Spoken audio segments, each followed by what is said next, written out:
বাংলাদেশ থেকে প্রতি বছর গড়ে 753 কোটি 37 লাখ ডলার বা 80,000 কোটি টাকা বিদেশে পাচার হয়েছে বলে জানিয়েছেন ওয়াশিংটন ভিত্তিক আর্থিক খাতের গবেষণা সংস্থা গ্লোবাল ফাইন্যান্সিয়াল ইন্টিগ্রিটি। সংস্থাটি বলছে প্রতি বছর গড়ে 80,000 কোটি টাকা পাচার হয়েছে তৃতীয় বিশ্বের ছোট এই দেশ থেকে, যার বড় একটি অংশই পাচার হয়েছে তথাকথিত আন্তর্জাতিক বাণিজ্যের আড়ালে।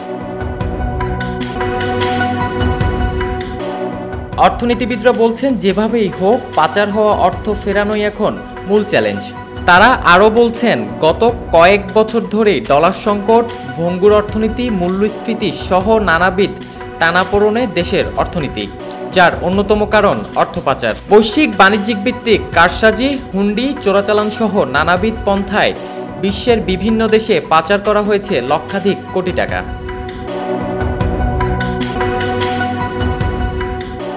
সেন্টার ফর পলিসি ডায়ালগ বলছে গেল প্রায় দেড় যুগে দেশীয় 19টি ব্যাংক আত্মসাৎ করা মাত্র 24টি ঋণ কেলেঙ্কারির মাধ্যমে প্রায় 100,000 কোটি টাকারও বেশি টাকা পাচার হয়েছে বিশ্বের বিভিন্ন দেশে। শুধু ব্যক্তি উদ্যোগেই নয়, অর্থ পাচার প্রক্রিয়ায় পরোক্ষভাবে যুক্ত হয়েছে দেশের একাধিক আর্থিক প্রতিষ্ঠান ও সরকারি বেসরকারি ব্যাংকও।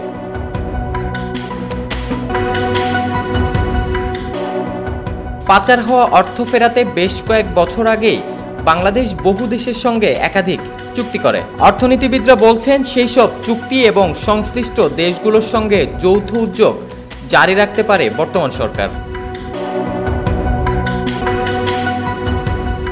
বৈশ্বিক পরিসরের উদ্যোগের পাশাপাশি অর্থ ফেরাতে গুরুত্বপূর্ণ অবদান রাখতে হবে দুর্নীতি দমন কমিশনকেও। প্রয়োজনে টাস্ক ফোর্স গঠনের মাধ্যমে নিবিড় অনুসন্ধানের তাগিদ দিচ্ছেন আইনজ্ঞরা।